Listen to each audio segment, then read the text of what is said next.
Students, in the last lecture, we have learned how we convert a decimal number to a binary number by dividing it by 0 and making use of the remainder. Here is the first sum which we had done.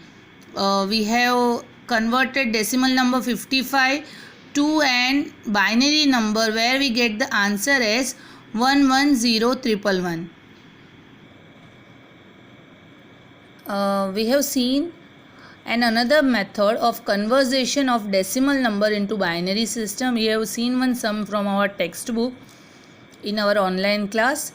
Now here the same sum which I had done for 55, I am taking that same sum to and solving it with another method.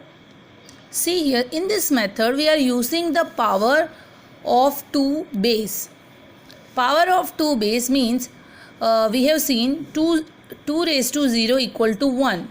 2 raised to 1 is 2. 2 raised to 2 is 4. 2 raised to 3 is 8. 2 raised to 4 is 16. 2 raised to 5 is 32.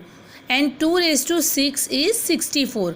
But here my number is 55. So 64 is a larger number than 55. So I am taking next number which is smaller than 64. So it was 2 raised to 5, that is 32. Once you write here 32, you have to subtract that number, you get the answer as 23.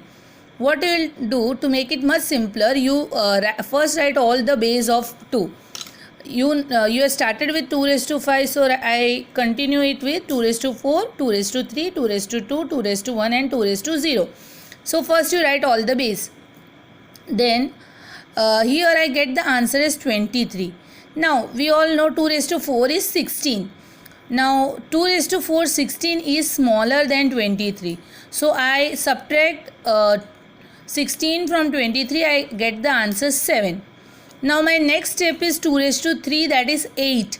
But 8 is a bigger number than 7. So this column is of no use. I am taking this, forwarding this 7 here because 2 raised to 2 is 4. And it's a smaller number than 7 and I am subtracting it, I am getting answer 3. Same way now here 3, 2 raised to 1 is 2. So I am subtracting it and I am getting answer 1. 2 raised to 0 is 1. So I am subtracting 1 minus 1, I get 0. Now nothing hard. I think so you understand this much.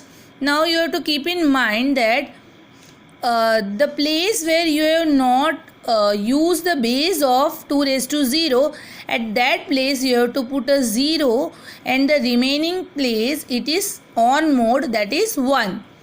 Here you have not used the base of 2, so it is an off mode and it is represented by a 0, and where you have used the base of 2 raised 2, then we have to put, there we have to put 1. So for 23 we have used here 1. For this 7 it is 1. It is not used here, so 0. 3 it's 1. 1 again 1 and 0 1. So the same answer we got in when we solved the sum in the division method, and now when with the method of power of 2 base I am getting the same answer. Yes, now we are moving to our second sum, that is 126, where we get as 6, 1 and 0 as my answer. So we will see it with the power of 2 base.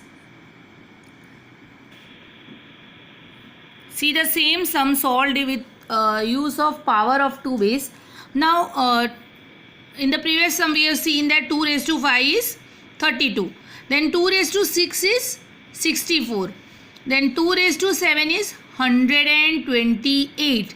But here I get a number 128 which is larger than the sum I have got. My sum is 126 where 128 is larger. So I take the next number, the previous number of 128 was 64.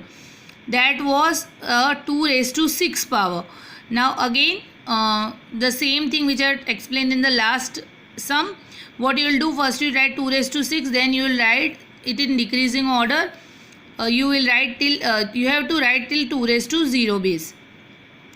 So 2 raised to 6, 2 raised to 5, 2 raised to 4, 2 raised to 3, 2 raised to 2, 2 raised to 1 and 2 raised to 0. This many columns I have already prepared. Then I will start doing my sum where I get after subtracting 64 I get 62. Then 2 raised to 5 is equal to 32, which is smaller than 62, so I can subtract that. Then 2 raised to 4 is 16, which is smaller than 30, I can subtract that.